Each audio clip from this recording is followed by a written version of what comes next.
बहुत समय पहले गंगा नदी के किनारे बसा था सुंदर गांव हरियाली नगर।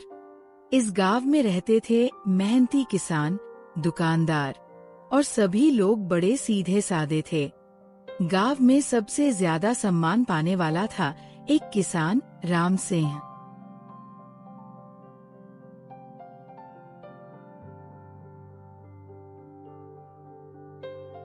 सुमित्रा, देखो कितनी अच्छी फसल हुई है इस साल।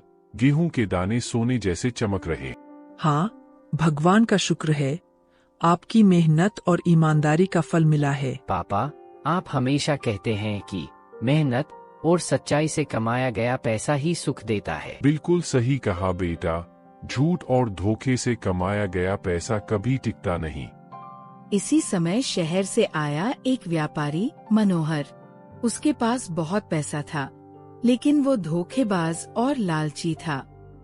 वह हमेशा लोगों को धोखा देकर अपना फायदा करता था। नमस्कार भाइयों, मैं दूसरे गांव से आया हूं। मनोहर अग्रवाल है मेरा नाम। सुना है आपके गांव में बहुत अच्छी फसल होती है। हाँ साहब, हमारे यहाँ की फसल बहुत अच्छी होती है। राम सिंह भाई सबसे अच्छे किसान हैं। मनोहर गांव घूमते घूमते राम सिंह के खेत तक पहुंच जाता है। तो आप है राम सिंह जी, आपकी बहुत तारीफ सुनी है। नमस्कार साहब, आइए बैठिए। क्या सेवा कर सकते हैं आपकी? मैं आपकी पूरी फसल खरीदना चाहता हूँ। नाम है मनोहर अग्रवाल। ये तो बहुत अच्छी बात है। आप क्या भाव देंगे? ये भोला भाला लगता है। इसे आसानी से बेवकूफ बनाया जा सकता है। मैं आपको बाजार से 50 रुपए ज्यादा दूंगा प्रति क्विंटल। बस एक छोटी सी शर्त है। पहले आप मुझे 50,000 रुपए एडवांस दे। ये मेरी कंपनी की पॉलिसी है। लेकिन साहब, खरीदार एडवांस देता है, बेचने वाला नहीं। अरे भाई, आप गांव के लोग हैं, शहर के तरीके नहीं जानते। बड़े व्यापार में यही होता है। मैं आपकी फसल का इंश्योरेंस भी करवाऊंगा। हाँ, अगर इंश्योरेंस हो जाए तो अच्छा है, लेकिन 50,000 रुपए तो बहुत ज्यादा है। ठीक है, आप जितना दे सके। 25,000 रुपए ही सही। ठीक है, मैं पहले अपने घर पर बात करके आपको बताता हूँ। राम सिंह अपने घर की ओर चल देता है।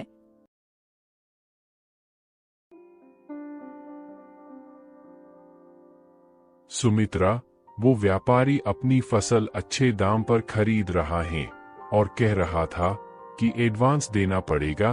क्या करूं? जी, मुझे कुछ अजीब लग रहा है। पहले कभी सुना नहीं कि बेचने वाला एडवांस दे।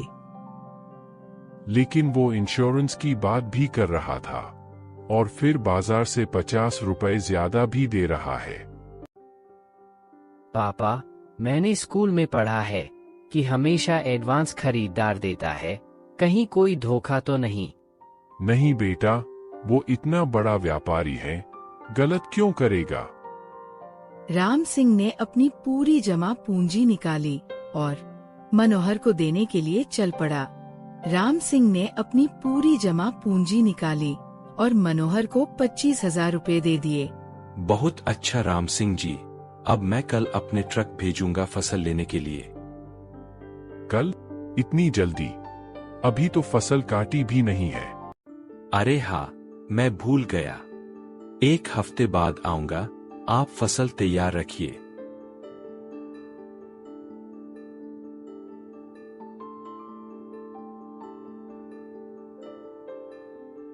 राम सिंह भाई, वो व्यापारी चला गया।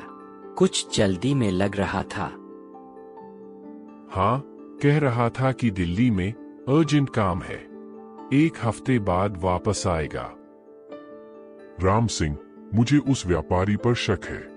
उसकी आंखों में धोखा दिख रहा था। पंडित जी, आप व्यर्थ की चिंता करते हैं। वो इतना बड़ा व्यापारी है। दिन बीतते गए, लेकिन मनोहर का कोई पता नहीं चला। राम सिंह हर रोज रास्ता देखता रहता। 1 हफ्ता, 2 हफ्ते, महीना बीत गया। राम सिंह परेशान दिखते हुए फसल भी खराब होने लगती है।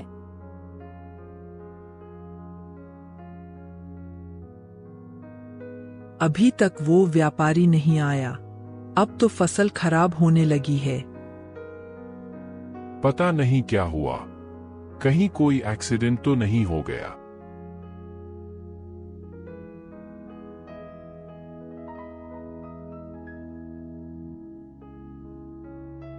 राम सिंह दूसरे व्यापारियों से मिलते हुए, राम सिंह भाई, आप कह रहे हैं कि मनोहर अग्रवाल नाम का व्यापारी दिल्ली में कोई ऐसा व्यापारी नहीं है। क्या मतलब?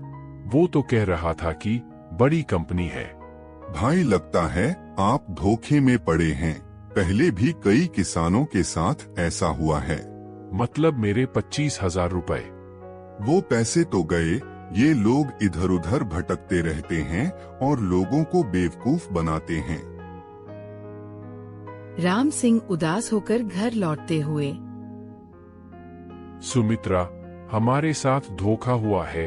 वो व्यापारी झूठा था। मैं पहले से ही कह रही थी कि कुछ गड़बड़ है। अब क्या होगा? पापा, आपने मेरी बात क्यों नहीं मानी? मैं कह रहा था कि कुछ तो गलत है। मैं बहुत भोला था बेटा, लालच में पड़ गया। गांव में हलचल मची।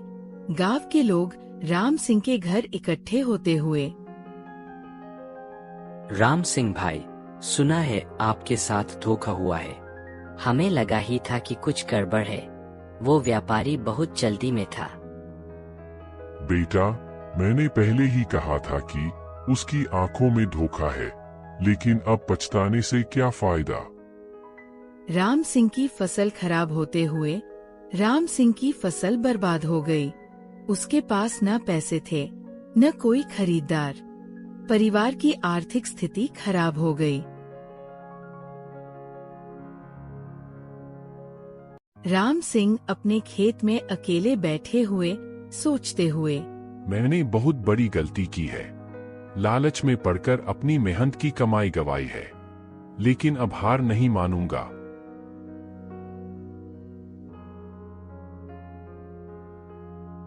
पापा, आप परेशान मत होइए। मैं पढ़ाई छोड़कर आपकी मदद करूंगा। नहीं बेटा, तुम पढ़ाई जारी रखो। मैं फिर से मेहनत करूंगा। इस बार कोई गलती नहीं करूंगा। राम सिंह सुबह से शाम तक काम करते हुए राम सिंह ने फिर से कड़ी मेहनत शुरू की। इस बार वो और भी सावधान था। किसी भी अनजान व्यक्ति पर भरोसा नहीं करता था। इस बार मैं केवल विश्वसनीय व्यापारियों से ही डील करूंगा। पहले पूरी जांच परख करूंगा। नई फसल लहलहाते हुए राम सिंह खुश दिखते हुए राम सिंह की मेहनत रंग लाई। नई फसल पहले से भी अच्छी हुई। इस बार वह बहुत सावधानी से व्यापार करने का फैसला किया। राम सिंह विश्वसनीय व्यापारी से मिलते हुए, राम सिंह जी, आपकी फसल बहुत अच्छी है। हम आपको सही दाम देंगे। पहले मैं आपके बारे में पूरी जानकारी लूंगा, फिर डील करूंगा। बिल्कुल सही कह रहे हैं। यहाँ मेरे सभी डॉक्यूमेंट्स हैं, आप जांच लीजिए। राम सिंह सभी डॉक्यूमेंट्स जांच करके डील करके वापस आता है। और तभी मनोहर भी गांव में वापस आता है। राम सिंह जी, मैं वापस आया हूँ। मुझे माफ कर दीजिए। तुम्हारी हिम्मत कैसे हुई यहाँ वापस आने की? भाई, मैं बहुत पछता रहा हूँ। मेरे साथ बहुत बुरा हुआ है। अरे धोखेबाज, तूने राम सिंह भाई को बर्बाद कर दिया था। मैंने कई लोगों को धोखा दिया था, लेकिन अब मेरे साथ भी वैसा ही हुआ है। मेरे साझीदार ने मुझे धोखा दिया, मेरा सब पैसा ले गया। तुम्हारे साथ जो हुआ वो तुम्हारी करनी का फल है। मैं जानता हूँ। मैं आपको आपके पैसे वापस करना चाहता हूँ। मेरे पास एक गहना है, उसे बेचकर पैसे दूंगा।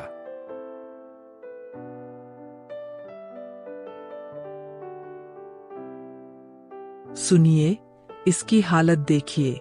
शायद सच में पछता रहा है। मैं जानता हूं कि इसने मुझे धोखा दिया है, लेकिन अगर मैं इसे माफ नहीं करूंगा तो मेरे और इसमें क्या फर्क रहेगा? मेरे पिता कहते थे, बुराई का बदला बुराई से नहीं, अच्छाई से लेना चाहिए। शायद इसे एक मौका देना चाहिए। मैं तुम्हें माफ करता हूं, लेकिन एक शर्त है। आप मुझे माफ कर रहे हैं। कोई भी शर्त मंजूर है। तुम्हें वादा करना होगा कि अब कभी किसी को धोखा नहीं दोगे, और जो लोगों को धोखा दिया है उन सबसे माफी मांगनी होगी। मैं वादा करता हूँ, मैं अपनी जिंदगी बदल दूंगा। राम सिंह भाई, आपने बहुत अच्छा किया। ये हमारी संस्कृति है। राम सिंह, तुमने धर्म का पालन किया है। भगवान तुम्हारा भला करेगा। मनोहर ने गांव में ही रहने का फैसला किया। उसने एक छोटी दुकान खोली और ईमानदारी से व्यापार करना शुरू किया। भाई साहब, ये चावल बिल्कुल शुद्ध है। मैं अब कभी मिलावट नहीं करता। वाह मनोहर भाई, आपके यहाँ से सामान लेने में अब डर नहीं लगता। भाई, झूठ और धोखे से जो कमाई होती है वो टिकती नहीं। अब मैं सच्चाई से काम करता हूँ। समय बीतता गया। राम सिंह की मेहनत और ईमानदारी का फल मिला। उसकी खेती फिर से फल फूल रही थी। राम सिंह और मनोहर मिलकर गांव के विकास की योजना बनाते हुए। मनोहर, तुम्हारे व्यापारिक अनुभव से हम गांव के लोगों को बेहतर व्यापार सिखा सकते हैं। जी हाँ, मैं सभी को सिखाऊंगा कि कैसे ईमानदारी से व्यापार करके अच्छा फायदा कमाया जा सकता है। गांव में एक नया व्यापारी आते हुए, लेकिन इस बार सब सावधान। मैं मुंबई से आया हूँ, आपकी फसल खरीदना चाहता हूँ। पहले आप अपने डॉक्यूमेंट्स दिखाइए। डॉक्यूमेंट्स? अरे भाई, मैं तो सिर्फ फसल खरीदने आया हूँ। भाई साहब, हमें आपकी पूरी जानकारी चाहिए। हम अब बहुत सावधान हैं। आप कहां से आए हैं? आपकी कंपनी का नाम क्या है? मैं अकेला व्यापारी हूँ, कोई बड़ी कंपनी नहीं है। लेकिन आप इतनी बड़ी मात्रा में फसल क्यों खरीदना चाहते हैं? मैं दूसरे शहरों में बेचता हूँ। रुकिए, मैं इसे जानता हूँ। ये भी वैसा ही धोखेबाज है जैसा मैं था। मनोहर को देखकर वह व्यापारी भागने लगता है। देखो कैसे भाग रहा है। पहले हमारे साथ भी ऐसा ही होता था। अब कोई भी धोखेबाज हमारे गांव के लोगों को बेवकूफ नहीं बना सकता। कुछ समय बाद राम सिंह और मनोहर ने मिलकर एक ट्रेनिंग सेंटर खोला। यहाँ लोग सीखते थे कि कैसे सुरक्षित व्यापार करें, कैसे धोखेबाजों को पहचानें। राम सिंह और मनोहर की समझदारी से अब गांव में कोई भी धोखेबाज व्यापारी नहीं आता था। सच्चाई, मेहनत और माफी, ये 3 गुण जीवन को सफल बनाते हैं।